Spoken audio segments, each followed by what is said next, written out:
বন্ধুরা, লক্ষ্যভেদী যোদ্ধা চ্যানেলে তোমাদের স্বাগত। তোমরা যারা WBSSC গ্রুপ সি ও WBPSC ক্লার্কশিপের জন্য টাইপিং শিখছো বা প্র্যাকটিস করছো, তোমাদের শেখা বা প্র্যাকটিসকে আরও এনহ্যান্স করার জন্য আমার আজকের এই ভিডিওটা। আমার আগের ভিডিওগুলোতে আমি টাইপিং সম্পর্কে কিছু বেসিক ধারণা দিয়েছিলাম। তোমরা চাইলে এই চ্যানেলে প্লেলিস্টে গিয়ে চেক করতে পারো, লিঙ্ক ডেসক্রিপশন বক্সে দেওয়া আছে। আজ আমি তোমাদের কয়েকটা free mobile application, computer software ও ওয়েবসাইটে কথা বলবো, যার মাধ্যমে তোমরা সহজেই টাইপিং শিখতে পারবে আর তোমাদের টাইপিং স্পিডও বৃদ্ধি পাবে। প্রথমেই বলে দিই, এগুলো কোনো পেড প্রমোশন নয়, আমার নিজের এক্সপিরিয়েন্স থেকে আমি এগুলো সাজেস্ট করছি। তো এবার আমি তোমাদের মোবাইল থেকে টাইপিং করার ব্যাপারটা বলি। এর জন্য প্রয়োজন তোমাদের হাতে থাকা স্মার্টফোন, একটা কিবোর্ড আর একটা ওটিজি কেবল বা USB hub.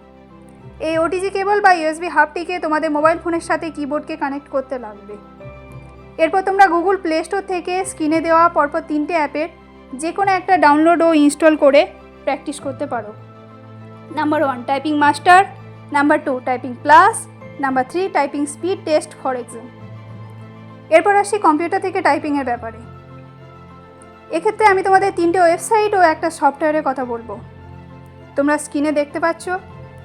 Number 1 typingtest.com, number 2 typing বাবা, number 3 typing club, number 4 Sony typing tutor software.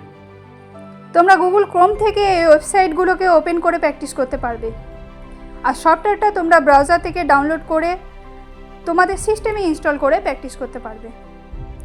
এছাড়া তোমরা কম্পিউটারে MS ওয়ার্ড বা ফোনে নোটপ্যাডে কোনো ইংলিশ বই বা নিউজ পেপার থেকেও টাইপিং প্র্যাকটিস করতে পারো। সেক্ষেত্রে তোমাদের টাইমার সেট করে প্র্যাকটিস করতে হবে। এই ওয়েবসাইটগুলো বা সফটওয়্যার থেকে কীভাবে প্র্যাকটিস করবে তা যদি জানতে চাও, আমাকে কমেন্ট বক্সে কমেন্ট করে জানিও। আমি তাহলে পরে এই নিয়ে একটা ভিডিও বানিয়ে দেবো। তো বন্ধুরা, আজকের মতো এই পর্যন্তই। ভালো থেকো। রাধে রাধে।